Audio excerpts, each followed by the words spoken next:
On June 14th, Adrian Sanchez delivered a fight of the night worthy performance in the cage against the undefeated Uzbekistani Mirafzal Akhtamov. Sanchez secured a thrilling TKO victory via a beautifully placed knee, shattering his opponent's face. This causing the ringside physician to intervene before the start of the third round. With this victory, Sanchez has cemented his status as a force to be reckoned with, both at home in South Africa and internationally. His performance was a testament to his skill, strategy, and unbreakable spirit. With his sights set on greatness, Adrian Sanchez is truly just getting started. Going into the fight, you already said how big this was for you, how this was gonna really bring your career to the forefront of international masses. How did it feel for you just walking through, making the walk to the cage, getting into the cage, and even seeing people like Herb Dean, Javier Mendes across the cage, and taking you out? Like, what was that like for you? What was the whole experience like for you? And talk to us about the fight. Man, like you said, it was my first international outing. As a professional, so that was that's something I can tick off my list. But yeah, it was a real experience, really a dream come true nearly, because I remember before we even got to the fight, when we had the press conference and stuff, I was a bit starstruck seeing all these names, like Kane Musa and James Gallagher, Mohamed Mokaev, and seeing all these guys that I've only ever seen on TV. And then when we all sat down for the press conference and stuff, I realized that I was sitting on the same side of the stage as these guys. I was like, man, I'm one of them now. So that was quite a cool experience. And then, just the build up and then taking the walk down to the cage. It was amazing to see that amount of people coming to watch me perform. So that was also, I took a second when we walked out from the backstage onto the main stage to walk down to the cage. I remember just standing there for a second and just taking a quick scope around the room just to see everybody. And I was just like, fuck it, we're here now, let's go. And then I got to meet a few people. I met Dean, Herb Dean, actually at the hotel, and I spoke to him, shook his hand, and then I didn't know that he was going to be the guy putting the Vaseline on me. I thought, I was like, wow, okay, this is pretty cool. And I also met Renzo Gracie backstage afterwards. I've been putting after the Vaseline fight on Adrian Sanchez. The man said, "This is really cool, God damn it." Yeah, but all in all, it was just a fantastic experience to be out there and to compete in such a massive crowd and to be on a card with those big names and get the win. I mean, that was the main thing. And against an undefeated guy from Uzbekistan, who a lot of guys were scared to fight. Apparently, they'd given him quite a few a lot of guys were offered the fight against him, and they just denied the fight purely because they just didn't want to fight him. And when the offer came around my side, I was like, let's go. This is a good opportunity. We beat this guy and we can definitely get ahead. Our stock goes up. And all in all, just a great experience. And I'm just happy that we got the win. Our hard work paid off. So it was good. Very good experience. Yeah, man. We're going to go around the table and see if the guys have got some questions for you, Adrian. Cross, you got something for Adrian? So I know you were talking about being on the same side of the stage with Herb Dean and guys you've seen and everything, and him putting like the whole nine. I get it.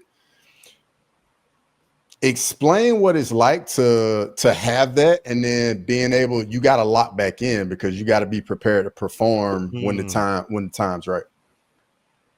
Well, first, like I said, I was a bit starstruck. I was fanboying a little bit because I know Herb Dean for many years, watching him on TV and seeing him ref big fights and stuff like that. So to see him in the flesh, I was like, oh shit, there's Herb Dean, But like you say, you have to remind yourself that you're performing here tonight. You're not you recognize now as on that level. You're not just some fan, or some amateur fighter or some wannabe pro now. You're actually in the pro leagues now, or the big leagues or the international league. So you got to get used to having these kind of guys around you now. So yeah, it was a good moment, like, to meet them. But like you say, at the same time, locking in. And when I walked into the cage afterwards, like, I'd forgotten about it already, and I was focused on what I needed to do there. I saw the crowd, I took the energy in from the crowd, and I was like, all right, let's go. I'm ready. Just do what I usually do, and it's time to go to work. But like I said, it was so a good experience to see all of them. So I got a little bit of like a fanboy moment, but at the same time, I got to do what I was meant to do. The reason why I was there. Yeah. So yeah, it was good. Before we get to Magdin, shout out to our boy Emmanuel. Emmanuel is in the house, just around there. Not made it back home yet, but big up yourself, my bro. Salute to you. And we're just going around the table getting questions for Adrian and his recent fight. Magdin, you have the floor, brother. Cheers, brother. So just looking at that clip there, yeah, I mean, never mind the Son of Thunder. That was the Guns of Thunder, son. You know what I mean? Absolute guns. Yeah, like my question kind of leads on from crossovers, I suppose. It was more around all the build-up, everything that was different coming from the EFC and going into that promotion. You were signing posters, you were walking around, you were doing lots of media shoots. I could see that as well. You're also doing a lot of like shadow boxing and just getting little clips filmed, just a lot of content getting made around it. At any moment whilst you were doing all of this, was there any form of imposter syndrome or anything that was at the back of your mind? Did you feel like, obviously you're confident in your skills and you know that you should be where you are, but at any moment was like, is this really happening to me? I, in a way, when I was flying there, on our way to Dubai, before we got there, I was thinking about it. I was like, is this what I really want to do? Like, am I meant to be? Do I fit in with these guys? And like, I mean, the normal thoughts popped into my head. But I think as soon as we got there and I started seeing these people and I was like around with them and in their vicinity, I was like more confident. And I was like, fuck, man, like, I'm here. Like, I'm one of these guys. I'm getting treated like them. I'm getting the respect, the same kind of respect as what they are. And that kind of put those thoughts at ease, But yeah, there was like a moment where I thought about my opponent. I was like, yo, this guy's undefeated. Like, are they feeding me to the lions here? Am I just a lamb going to the slaughter for this guy, or what? What's the whole scenario? But I got to chat to one or two of the guys, and like James Gallagher, I chatted to him a little bit, and Malkaev, I chatted to him at dinner, and then I started to realize like these guys are human, man. They like we're the same. We're all here to do the same thing, and at the same time, it's like I was kind of prepared for this because it's something I've been thinking about and fantasizing and like visualizing for my career since I started. And it's like 10 years of like visualization and dreaming and thinking of this moment. So it's almost like when I got there, I was like, okay, this seems kind of familiar. Like, I've been here before. But yeah, there was a moment. But once I got comfortable with everybody and realized that I'm one of them, I was like, okay, I'm meant to be here. Definitely meant to be here. You were dressed to the nines, and you looked confident as anything on the screen, brother. Hey, I had to. That's my thing. Like, I knew this moment was coming, so I was like, okay, they're probably going to do press conference. They're probably going to do like photo shoots and stuff. So I like had my outfits all sorted. I had everything. Yeah. Like, I've seen the UFC. I've seen how they do their face-offs. I know, like I took inspiration from a lot of things. So I was just like, yeah, I'm going to enjoy myself while I do it. I want to look good doing it. Half the Brazilian guys that were there, they called me Jean-Claude Van Damme because of the way I was wearing my white beater. And just wow. I thought that was funny. That's amazing. That's exactly. But it was good, man. It was good fun. It was good fun. Gets Adrian on the beach with his feet between two trees. Adrian, can you speak to the promotion? We know how those Saudis get down. They'd like to put on a clean promotion. Can you speak to the event, the venue? Yeah, they really did. They really outdid themselves with the whole event and how they catered for us, and it was amazing. Like, I've never been treated like that at all. Like, they really made us feel like we were. EFC don't do that for y'all? Well, no, EFC. Look, EFC has they've got a certain way of doing things, but it's not like what I experienced when I was in Dubai. I mean, in Dubai, everything was catered for. We had food.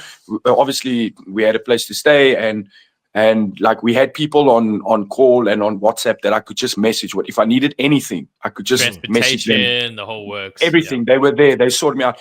Transportation and everything, getting us to and from venues, like to the press conference and to the Burj Khalifa where we had the face-off. I mean, they booked out a whole restaurant just for us at the Burj Khalifa to do the face-offs underneath. And like, I mean, the transport, they were driving us around in like Maybachs and like Bentleys, Rolls Royces, like from, like, it was crazy. And Sounds like everything a struggle. was sorted. No, everything was sorted for. We just needed to come, just be there and perform. And it was fantastic. And even when for the weigh-ins as well, like we weighed in on the Friday morning, and there was a buffet of food for us to eat from, to replenish ourselves. Like they had it all sorted for us, all the hydration, all the food, everything. And then when we head back to the hotel, they had a whole buffet that they had set up for us that we could, you know, they extended the lunch by like another hour or so we could all sit down and eat and rest and do our thing. And no, it was fantastic. It was like I said, I felt very important when I was there because of the way they looked after us. And not just me, but my cornermen as well. They were also pretty much looked after. So it was all sorted, like really, really well done. And not like just barely doing it, like they really outdid themselves. Like they got us the best stuff. So they went all out for us. So it was excellent. I can't say anything bad about it. I like me a buffet. Like, so if you need an extra breakfast, lunch, and time, dinner buffet. Eh? Just give me a shout, brother. You need an extra condiment, I'm there. You know what I mean? I'll test the food before you eat it. Make sure it's safe. And it was good. The food was excellent. Eh? Like nice food, very, very nice food. Yeah, you got something for Adrian? Yeah, I just want to take from what you just said, Arian, and the story that you shared with us, and how you are now one of those fighters that cantered along Muhammad Mukayev. My question is, do we see you fighting back here? Because now you have reached the top. You've described being at the top. Where do we see you fighting? Do you continue as an international fighter in that promotion, or what are you going to do next? So I sat down with my manager literally the week we came back, and we've already discussed like what our idea is and our plan is going forward. And we've approached the EFC obviously for a title shot. And I think I don't want to confirm anything or say it's going to be that way until we've signed contracts. But I don't think we want to take anything less than a title shot right now with the EFC. And we are going to probably look to get another international opportunity with the same promotion. If things work out, it could be by the end of the year again, we might compete. But yeah, we definitely want to push for a title shot for the EFC. That's one of our goals at the moment. So I definitely want to do that. But I know Martin van Staden, who's the champ of my division, he's also looking, from what I hear, looking for international opportunity and stuff like that. So it's pretty much in the air right now. Nothing's confirmed. But I, as a fighter, would love to fight for the belt here. So if that opportunity comes up, then yeah, you'll definitely see us fighting in South Africa again. But at the moment, I don't think we want to take anything less than that. And then, yeah, obviously international opportunity as well at the end of the year. So we'll see what happens. Sterling, unmute yourself, and you got a question for Adrian. Oh, he's still having some issues, brother. Oh yeah, you bro. He's still having audio issues. I think you need to unplug that thing, plug it back in, check what your audio input is on the settings. He's gonna come back. He was excited. He's just fucking launched it across the room. He's just launched. Yeah. He just shouted, "Fuck!" Yeah, you know he's yelling so much. Literally right just launched. He's like, and he's probably got some good questions. He's probably got some like a list of questions he wants to answer. Bro, he would have come in with more energy than all of us put together too. Gentlemen, I'm gonna jump out, help him out, and then I'll be back. Yeah, man. Let's come to Emmanuel, man. Emmanuel, welcome. I see you've been waiting patiently. No. He's like, I'm on a train. I'm on a train. It's not there yet. It's not there yet. All right, Emmanuel. All right. I'm gonna come to you, Adrian. I'm gonna ask you this, right? Because we saw, going. Emmanuel, just tell them to shut up, bro. You'd knock half of them out anyway. You know what I mean? We've seen, you going into the fight. Obviously, we made a good amount of talk about your work with Yokai Gym, and now you look like you parted ways with them going into this fight. We've seen you back with PFASA. Can you tell us? Can you shed us a little bit more light on what Yeah, for what sure. happened there and how you ended up with So PFASA? obviously, like not like again, like a lot of people want to know what's going on, what happened with the move and stuff like that. And I just want to say it out there, like it's nothing personal to anybody or anything, or like nothing negative happened or anything in the gym.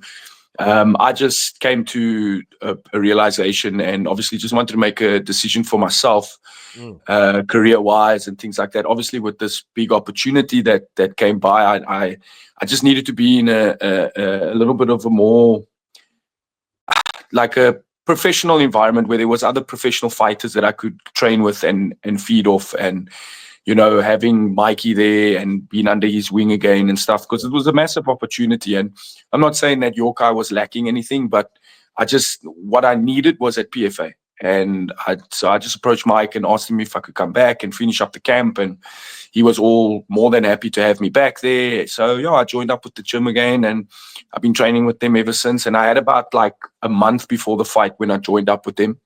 So I literally did do the back end of my camp there with them.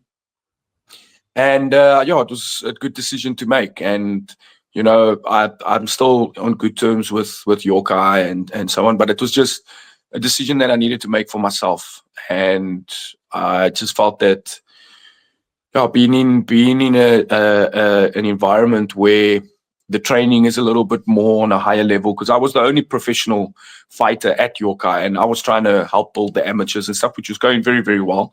And I think we set a good, like before I left, a good base was set for them. And Cam's more than capable of running things that side as well.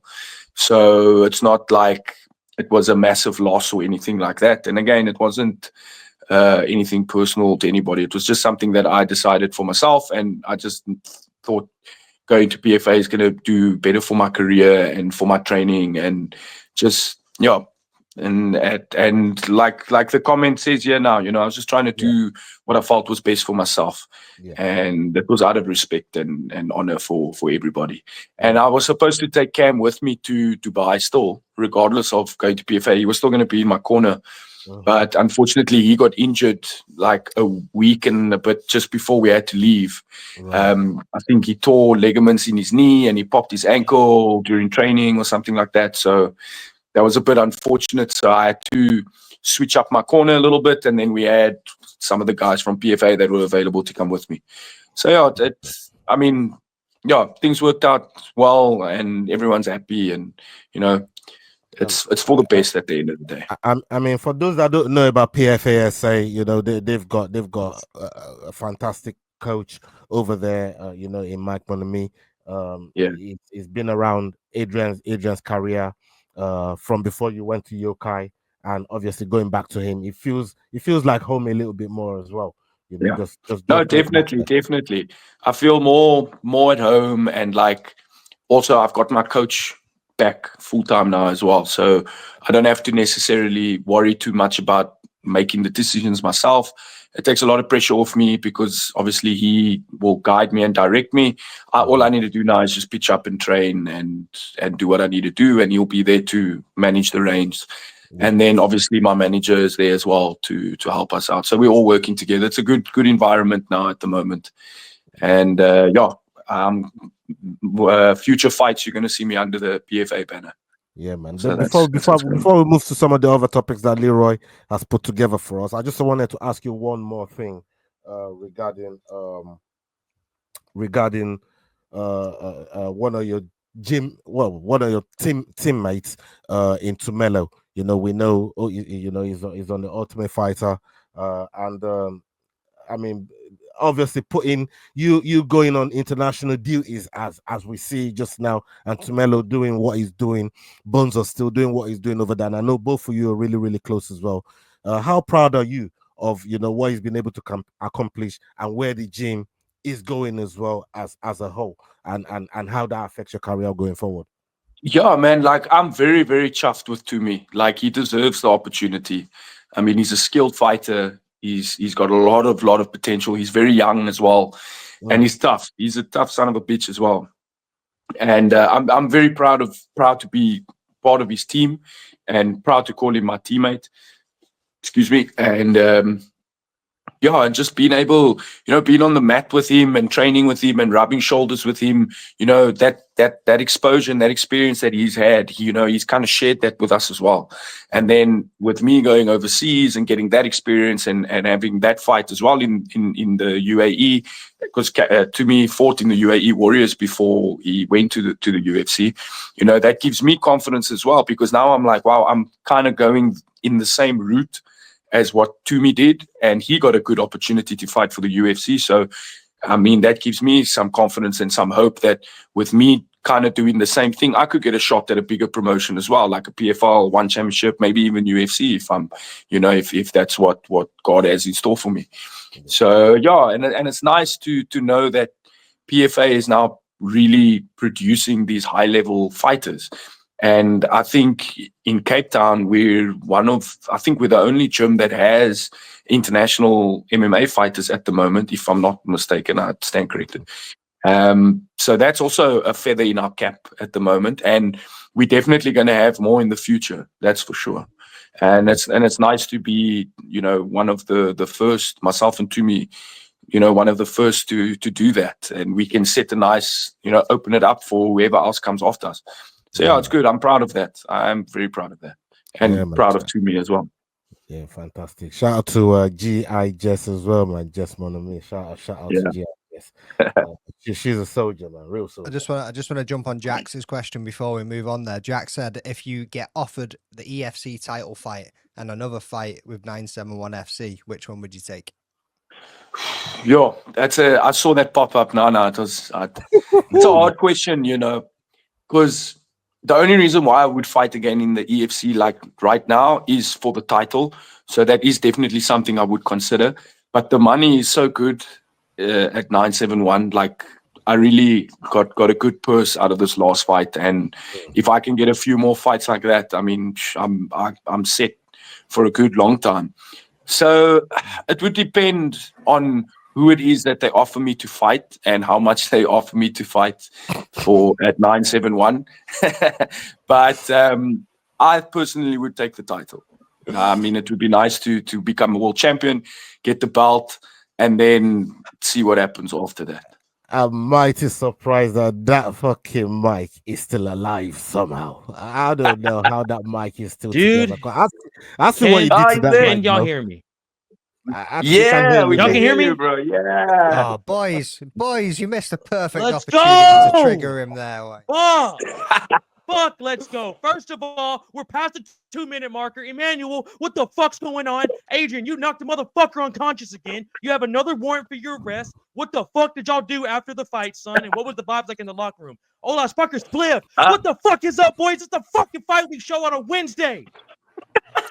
There goes the monetization. Let's go, man. What happened to your P's and Q's?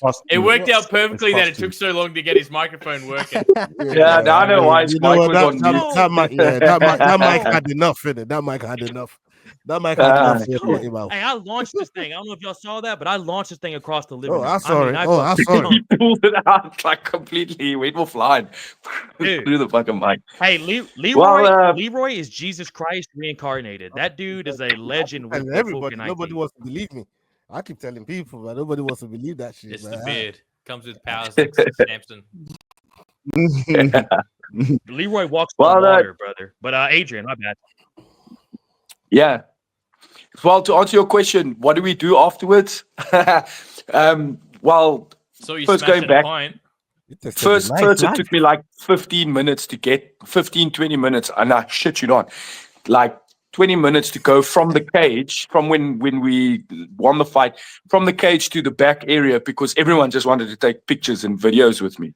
Like, I would walk and then they'd grab me here and there. And I was getting like a little bit antsy because I'm like, fuck, the security are trying to get me to the back and you guys keep pulling me. And then like, it was madness. And then eventually we get to the back. And then, like, I walked in, all the Brazilian guys were there. They were getting ready to walk out, and they all, like, cheered for me.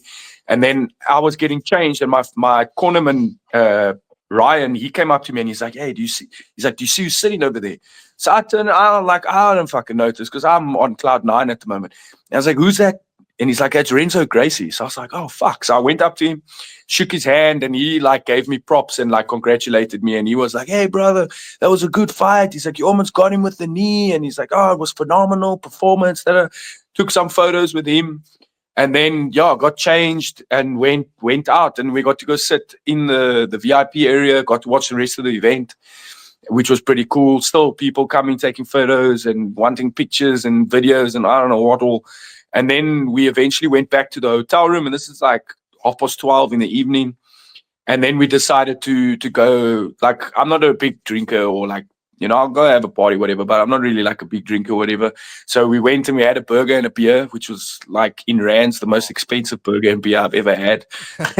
But it was cool to chill with like some of the other South African people that were there, because I had a group of friends that I'd worked with back in the day when I was working in corporate, and one or two of them were in Dubai and had been living and working there for some time. So I organized some tickets for them, and they brought their friends along. So we got together as a group, and we went and had a burger and some beers, and spoke a bit of shit and just enjoyed the moment. And then we had to be back at the airport at 6 a.m. the next day anyway, so we couldn't really get any hangovers or anything like that. But when I got back to South Africa, I did go and have a little bit of a soiree with some friends, and that was fun. But yeah, man, just enjoyed the moment. I'm still enjoying the moment. Like, Victory lap back in SA must have been good. My brother, actually, talking about that, my brother's coming back from his travels tomorrow.